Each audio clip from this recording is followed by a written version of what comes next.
আমি সুকান্ত। আজ আমি তোমাদের নবম শ্রেণীর রায়মার্টিন প্রশ্নবিচিত্র থেকে ইতিহাসের সেকেন্ড ইউনিট টেস্টের 1 নাম্বার সেটটি সলভ করে দেখাবো। তো চলো শুরু করা যাক। 1 নাম্বার দেখো, ফ্রাঙ্কফুর্ট পার্লামেন্টে কতজন প্রতিনিধি নির্বাচিত হয়েছিল? 586 জন। 2 নাম্বার, উষ্ণ জলনীতি গ্রহণ করেছিল রাশিয়া। 3 নাম্বার, মুক্তির ঘোষণাপত্র জারি হয় দেখো 1861 সালে। 1861 সালের 19শে ফেব্রুয়ারি। আচ্ছা, 4 নাম্বার দেখো, কার্লসবার্গ ডিগ্রি জারি করা হয় 1819 সালে।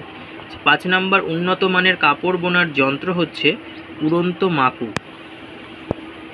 তারপর দেখো 6 নাম্বার, প্যারি কমিউন গড়ে ওঠে ফ্রান্সে। 7 নাম্বার, সুয়েজ খাল খনন কার্য শেষ হয় 1869 সালে। আচ্ছা, 8 নাম্বার, ব্ল্যাক হ্যান্ড নামে সন্ত্রাসবাদী সংস্থাটি ছিল সার্বিয়ায়। আচ্ছা, 2 এ নাম্বার দেখো, 1 নাম্বার, কঙ্গো কাদের উপনিবেশ ছিল? বেলজিয়ামের। 2 নাম্বার দেখো, গ্রিসের একটি গুপ্ত সমিতির নাম লেখো, হেটাইরিয়া ফিলিকে। 3 নাম্বার দেখো, প্লম্বিয়ার্সের চুক্তি কত খ্রিস্টাব্দে স্বাক্ষরিত হয়? 1858 সালে। তারপরে দেখো বিয়ের সত্য বা মিথ্যা নির্ণয় করো। 1 নাম্বার দেখো, রি-ইন্স্যুরেন্স চুক্তি স্বাক্ষরিত হয়েছিল জার্মানি ও রাশিয়ার মধ্যে, এটা সত্য। 2 নাম্বার দেখো, 3 সম্রাটের চুক্তিভুক্ত দেশগুলি ছিল জার্মানি, ফ্রান্স, অস্ট্রিয়া।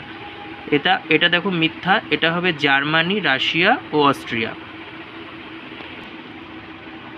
তারপরে 3 নাম্বার দেখো, সেডানের যুদ্ধ শেষ হয় প্রাগের সন্ধির মধ্য দিয়ে, মিথ্যা, এটা হবে ফ্রাঙ্কফুর্টের সন্ধি দ্বারা। তারপরে সি নাম্বার দেখো, বিবৃতি, প্রথম বিশ্বযুদ্ধ ছিল এক সর্বাত্মক যুদ্ধ, এটা ব্যাখ্যা নাম্বার 1 হবে, কারণ প্রথম বিশ্বযুদ্ধ জল, স্থল ও আকাশে পরিব্যাপ্ত হয়। 2 নাম্বার বিবৃতি দেখো, লেনিন 1921 সালে নতুন অর্থনৈতিক নীতি ঘোষণা করেন, এটা ব্যাখ্যা নাম্বার 2 হবে, অর্থনৈতিক ও রাজনৈতিক বিপর্যয় থেকে দেশকে উদ্ধার করে দেশের অর্থনীতিকে শক্তিশালী করতে চেয়েছিলেন। যে ভাই এবং বোন আমার ভিডিওটি দেখছো অবশ্যই সাবস্ক্রাইব করে দাও প্লিজ, এবং নতুন নতুন ভিডিওটি দেখার জন্য প্রস্তুত নাও। দেখো 3, 4, 5